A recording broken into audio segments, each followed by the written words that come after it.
Si nosotros caminamos en nuestra ciudad y vemos los monumentos que tenemos, el 95% son hombres. Y eso es algo que podemos reconocer.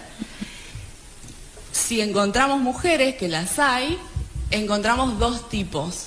Una es la conocida o las llamadas excepciones, que son estas mujeres que lograron en la historia algo tan potente que no se pudo dejar de lado su historia y hoy tienen un monumento. En Bolívar podemos pensar el monumento de Evita. Sí. Y los otros cuerpos femeninos que encontramos son los conocidos como las alegorías, es decir, la representación de, en este caso podemos pensar en la patria, podemos pensar en la libertad, son alegorías, cuerpos que representan la libertad, la patria, pero qué tanto permiso tenemos de habitar eso en la realidad. Estás escuchando un fragmento de la columna de Agos Sosa. Ojo con lo que ves. ¿Por qué no han habido grandes mujeres artistas? A continuación, la columna completa. Esto es Sarabá, un programa para acompañarte sin aturdirte en su sexta temporada y en el año de la reafirmación de los derechos humanos a 50 años del último golpe cívico, militar, eclesiástico, empresarial en nuestro país. Sarabá, un rato para ver, escuchar, reflexionar y sentir junto con vos.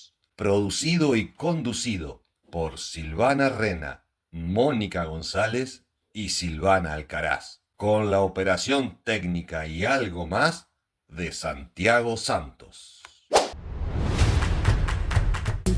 Hoy traje una columna que obviamente va a estar atravesada por la fecha.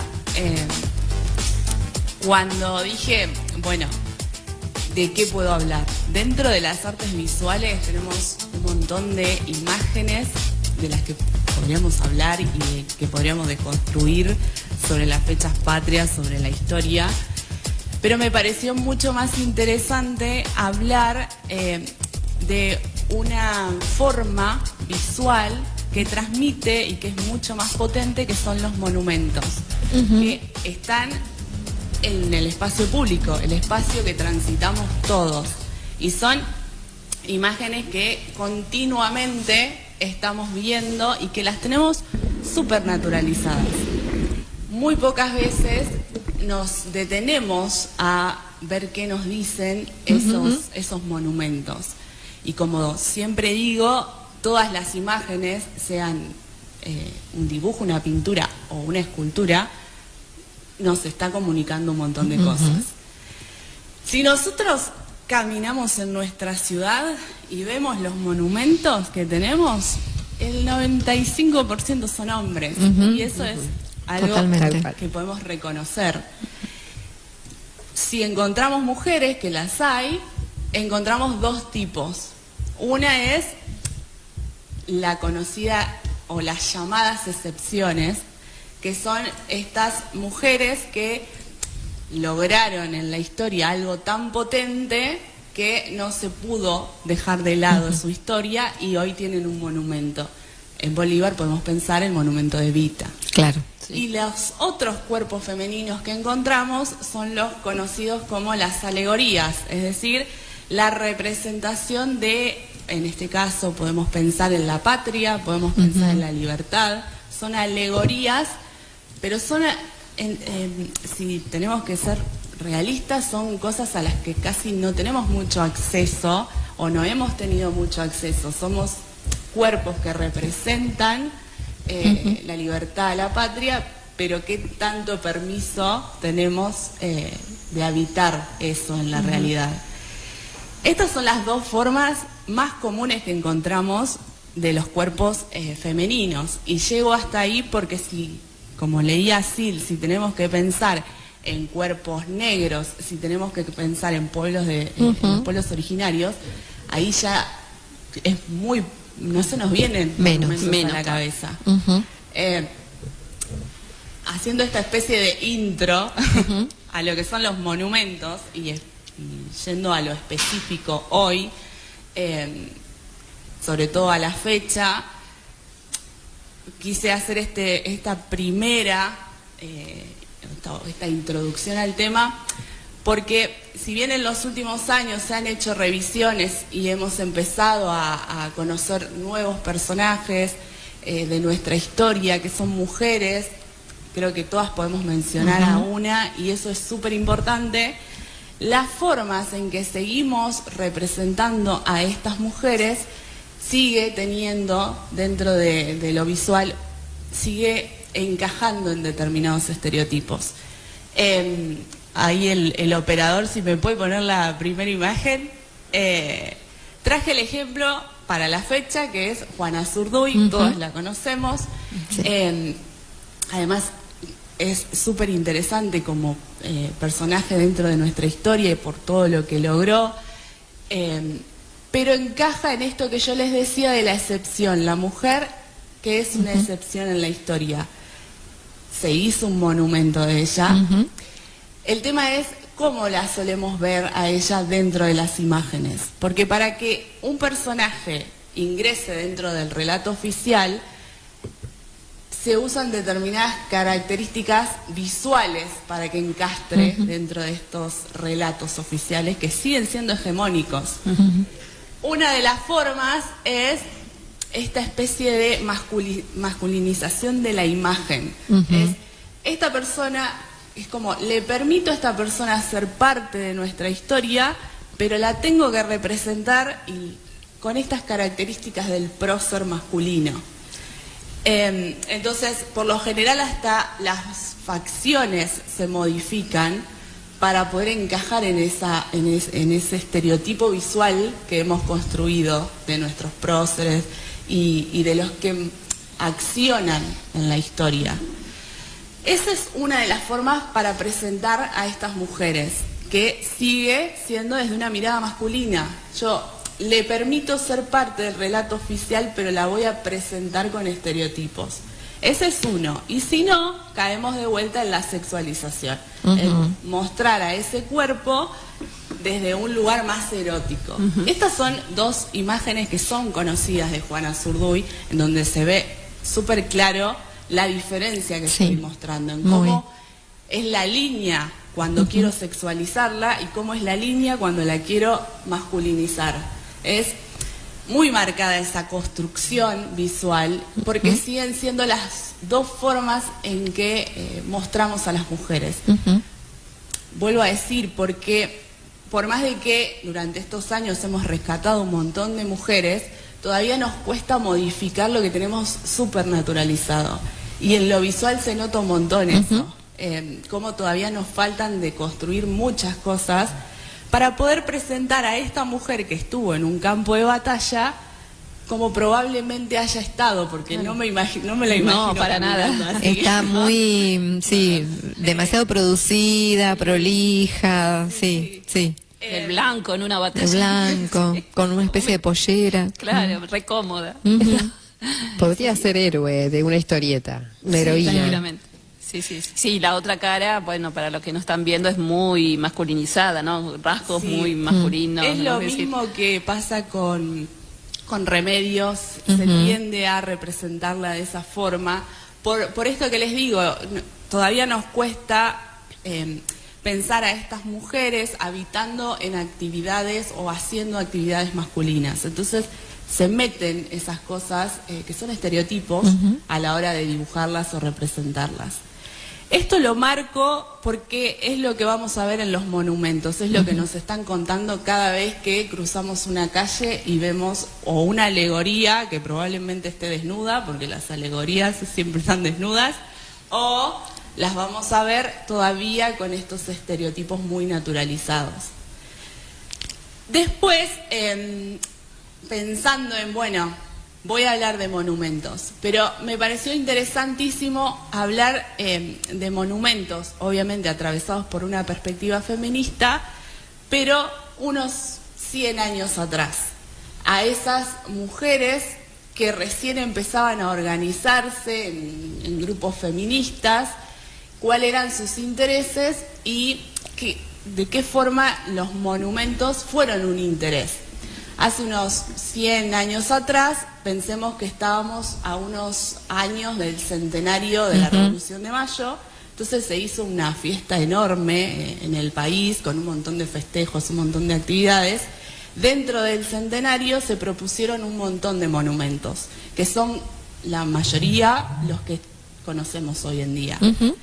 Se hicieron monumentos a San Martín, a todos nuestros próceres como los conocemos, vienen de esa época. Pensemos que en esos años había un proceso de inmigración muy grande, entonces lo nacional se tenía que empezar a, no solo a mostrar mucho más, sino a naturalizar al punto de que todos entendamos que esos eran nuestros antepasados, de ahí veníamos. Incluso en algún otro momento lo podemos ampliar, va a cambiar mucho la mirada hacia los pueblos originarios en esta época, hacia la Pampa, hacia cómo representamos todo eso, porque necesitábamos antepasados. Antepasados en pasado, no existen en el presente, en el pasado. Claro. Pero había una necesidad tan profunda de construir una idea de nación que aprovechan los festejos del centenario para empezar a producir monumentos, pinturas, exposiciones. Se hicieron un montón de proyectos. Dentro de esta época va a surgir un grupo que se llamó la Asociación Pro Patria de Señoritas, que va a presentar un proyecto. Esta agrupación nace en 1898 en Santa Fe, pero dentro del país había muchas agrupaciones. Pensemos que en ese momento las ideas que estos grupos tenían no son la que nosotros nos imaginamos hoy, estaban atravesadas por cuestiones machistas, por el rol de la mujer, pero es interesante cómo todos los grupos, primero que fueron parte de un congreso, se llamó así, que lo agrupó a todos, desde las asociaciones de universitarias, que eran mucho más feministas, vamos a decir, y las agrupaciones que eran más conservadoras, pero dentro de todos esos grupos, todos coincidían en la necesidad de que las mujeres formaran parte de la historia oficial. ¿De qué forma consiguen eso? Con las llamadas patricias, que ahí entra, a ver la siguiente imagen, ahí entra el libro Las Patricias Argentinas, que se publica en estos años, en 1901, que es de Carranza, que fue el director, era en este momento el director del Museo Histórico Nacional. Él hace esta publicación rescatando a todas estas mujeres que habían hecho donaciones, que habían bordado las banderas, hace como una especie de biografía de cada una. Y también dentro de este libro vamos a encontrar a Juana Zurduy y a Macacha, pero las formas en que las presentan es como muy breve y muy acotado, porque básicamente en esta época les interesaba mucho más el rol de la mujer como alguien que contribuye con dinero, que borda. Claro, más benefactoras. Más del lugar de cuidado, ¿no? Del lugar de la mujer. Entonces, su espacio. Lo de Macacha y lo de Juana Zurduy va a estar un poco más yendo hacia ese lado que hacia lo que conocemos y hemos rescatado en los últimos años. Pero este libro va a ser muy importante, sobre todo para estos grupos feministas, porque la necesidad de ser reconocidas en la historia estaba y ha estado siempre. Para algunos sectores de esos grupos feministas, porque se conseguía algo súper importante, y para otros sectores y eran más pensados como hacerle un homenaje a mis antepasados sanguíneos, porque pensemos que la mayoría de los grupos feministas era de clase alta. Como les decía, la Asociación Pro Patria de Señoritas, se llamaba así, ese era el nombre que se pusieron, presenta el proyecto para hacer un monumento a las patricias argentinas, es decir, hacer un monumento a estas mujeres que participaron de la historia, participaron de la independencia. Entonces el objetivo era reconocerlas. el centenario era el momento para eso, porque se estaban financiando un montón de proyectos. Ellas le van a pedir a Carranza consejos sobre cómo se tenía que construir ese monumento. Carranza le va a dar toda una lista de consejos y ellas van a llamar a Lola Mora. Lola Mora, una de las artistas más conocidas de nuestro país. Lola Mora en esta época ya era un personaje bastante controversial, ya generaba bastante gente que la quería, gente que no la quería. Carranza no la quería mucho.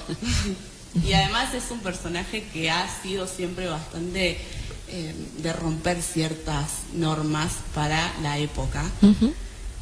Entonces cuando ella le llegan todas las sugerencias, la lleva a una maqueta que son como bocetos previos a una escultura, pero son en pequeña dimensión. Va a tomar muchos de esos consejos y otros va a hacer lo que quiso. Entonces, ahí sí, si quieren pasarme la segunda imagen. Ella va a tomar en un principio varias ideas de Carranza en cuanto a la distribución, y se van a renotar las ideas de él y las ideas de ella. Porque, por ejemplo, en la cima, esto es una idea de Carranza, la mujer está sentada y solo está señalando. Si querés pasarme a la otra, que se ve un poquito más de cerca, estas son como las distintas caras. Vamos a ver a esa mujer sentada y a esta figura alegórica que siempre aparece en los monumentos, que le está entregando una corona. Por lo general es un símbolo de triunfo, ¿no? Entonces, como que toda la parte de arriba es más una alegoría de estas mujeres. Eso es todo idea de Carranza, y sobre todo la parte de la mujer sentada, porque... Claro, ¿cómo se va a mover? Va a ser algo. Claro. Es como, para mí es como si las mujeres hicieron algo. Sí, pero públicamente no. Desde un rol más pasivo. Y ponerla sentada tiene mucho de eso, es muy pasivo. Y más desde lo privado también, ¿no? Claro. El lugar público es del hombre. Después acá ya empieza a haber una mezcla entre las ideas de Carranza y las ideas de Lola Mora, porque aparecen los sillares incas, que para los que no lo saben son estos cubos que construían los incas, que son impresionantes. Y ella hace toda esa columna diseñada en base a eso, que no era muy común porque se tomaban muchas ideas de Europa y Europa las tomaba de la Grecia clásica. Claro.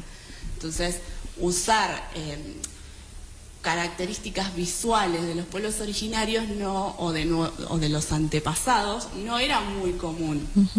Esta decisión igual no la piensen como algo revolucionario. O sea, después vamos a ampliar las ideas, pero vuelvo a esto de lo importante era construir un antepasado para construir una nación. Entonces toman esas cosas, pero no como algo revolucionario, sino como con esta idea de nosotros tenemos esta historia, somos un país, esto es nuestra cultura, de ahí viene, pero no como algo positivo. ¿Sí? No, si bien sí nos trajo un montón de cosas, en algunas partes no. O sea, no tiene un objetivo revolucionario, a eso quiero que quede claro, pero sí es novedoso, y sobre todo que lo haya hecho una mujer. Después, obviamente, esto sí lo había pedido Carranza, que pusieran la Sociedad Patriótica, que son estas mujeres que se reunieron en la casa de Mariquita Sánchez de Thompson a escribir la carta para donar los fusiles, y que esos fusiles tenían los nombres de ellas, que son fusiles que hoy están en los museos. Y después vamos a ir viendo esas partecitas, que son todas las cosas que Carranza fue escribiendo en el libro, en la entrega de los fusiles a los soldados, y las damas que bordan la bandera del Ejército de los Andes. Todas esas cositas que son parte del libro están en el monumento. Obviamente hay modificaciones que a Carranza no le gustaron, porque él quería destacar mucho la figura de Mariquita Sánchez, y Lola Mora la pensaba como una más dentro de todo un grupo. Entonces hubo muchas modificaciones, Y la modificación que más le molestó es la que se ve en la última imagen del monumento, que es en un lateral de este boceto, se ve a una mujer en un carro sosteniendo la bandera argentina. Y esto se contraponía por completo con la imagen de arriba. Acá la mujer Claro. sí está en movimiento, sí está no solo en movimiento, sino accionando. Eso sí no le gustó para nada, no le veía ningún sentido a su idea, Claro. a la idea desde la que partía el libro. Pero yo creo que es la parte más potente porque es Lola Mora pensando en todas esas mujeres y representándolas como las veía. Este monumento tristemente no existe. No existe. ¿Quedó en ¿no? boceto? Quedó en boceto. Ajá. Primero porque a Carranza no le gustó para nada que fuera Lola Mora la que hiciera o fuera una de las posibilidades, así que pidió que se hiciera un concurso, que se buscara otros artistas. Se hizo eso, se buscó otros artistas. La segunda convocada, que aparece en la siguiente imagen, era una escultora de la época que estaba en París, era argentina, estaba en París, que es Chloe Castro de Fernández Blanco. Ella se hace conocida en ese momento y le piden si hacía un boceto también del monumento. Va a hacer ese boceto que tiene muchas modificaciones en comparación al que había diseñado Lola Mora, sobre todo porque tienen muchos estereotipos, lo que nosotros hoy podemos ver como estereotipo. La mayoría de los cuerpos están desnudos. Es la escultura que podemos ver ahí en el abanico. ¿Por qué había un abanico? ¿Por qué hay un abanico ahí? ¿Y por qué esa escultura está en un abanico? ¿Por qué? Porque el proyecto se lleva al Congreso. Primero pasa por esta comisión que agrupaba a todos los grupos feministas. Las que eran la cabeza, vamos a decir, de esos grupos, no les gusta la idea porque ellas esta es la excusa, habían presentado un proyecto para hacer un monumento a San Martín, no era necesario hacer 2 monumentos. Entonces, no apoyaron al grupo para poder hacer este monumento y ellas igualmente estaban convencidas de que era necesario, así que hicieron un montón de actividades antes del centenario. Hicieron obras de teatro, hicieron exposiciones, todo con el fin de recaudar dinero para poder hacer ese monumento. Intentaron llevarlo al Congreso, la mayoría de los proyectos pasaban por ahí. Obviamente hubo un montón de burlas, primero, ¿por qué se llaman Patricias? Y Patricias hace referencia a algo masculino. Toda la conversación pasó por ahí, el monumento no le dieron importancia. En todo lo que era, todas las ayudas que se podían conseguir, no consiguieron nada. Entonces buscaron por esos lados, por recaudar con entradas. Y ahí es donde hacían souvenirs. En estos souvenirs aparece el abanico que lleva la imagen del monumento que ellas al final decidieron que iban a hacer, que era el de Chloe, y todas las patricias en la parte de arriba, porque ese era el objetivo. Se vendió un montón, justo quedó en un museo porque se fueron perdiendo con el tiempo. Pero bueno, imagínense que con tantas en contra nunca llegaron a conseguir el dinero necesario para poder hacer ese monumento, así que nunca se hizo. Y después, por cuestiones de historia, los grupos feministas, vamos a decir, por la no feminista como lo pensamos hoy, vuelvo a decir, se abocaron a actividades más de beneficencia. Esta creo que fue una de las propuestas más revolucionarias, vamos a decir, para la época. Las patricias sí llegaron a aparecer, que hoy están en un monumento en Mendoza, pero el monumento es un monumento a San Martín, pero ellas aparecen en un costado. porque costó mucho que las mujeres fueran integradas primero a los monumentos, porque tenían que ser integradas primero en la historia oficial. Si esas mujeres no se consideraban importantes o que habían hecho algo importante, entonces ¿para qué vamos a hacerle un monumento? Entonces, este proyecto a mí me parece interesante, primero porque te muestra el trabajo y los años que hace que las mujeres siguen intentando por distintos lugares ser parte de la historia. Segundo, porque me parece algo hermoso el proyecto y que hayan intentado formar parte del espacio público, un espacio que, si lo tenemos que definir hoy, lo definimos como un espacio totalmente sexuado. O sea, es un espacio masculino en el que las mujeres habitan, como les dije, desde dos lugares. Y ahí lo podemos ver más de cerca, cómo están, tienen los nombres y están cada una de las patricias que aparecen en el libro. Y como se ve en comparación, el monumento tiene, los personajes por lo general están desnudos, ya la construcción está pensada desde otro lugar, sigue más las ideas de Carranza. Igual a mí Chloe me gusta mucho como escultora, pero si tenemos que comparar los dos monumentos, yo me quedaba con el otro. Con el de Lola Mora, por supuesto. Pero bueno, era como un pequeño dato artístico, histórico, que me parece que termina hablando de algo que todavía no hemos resuelto, que es el lugar de las mujeres en los espacios públicos y en la historia oficial. Cómo las vamos a mostrar, cómo vamos a contar sus historias, porque todavía, como siempre digo, tenemos muy naturalizado ciertos estereotipos, muchos mandatos, y como dije en la columna anterior, estamos atravesados por una mirada masculina, una mirada que no hemos deconstruido, con la que seguimos creando imágenes y en la que podemos todavía ver todo lo que nos falta. Y como siempre digo, todo lo que no estamos viendo todavía.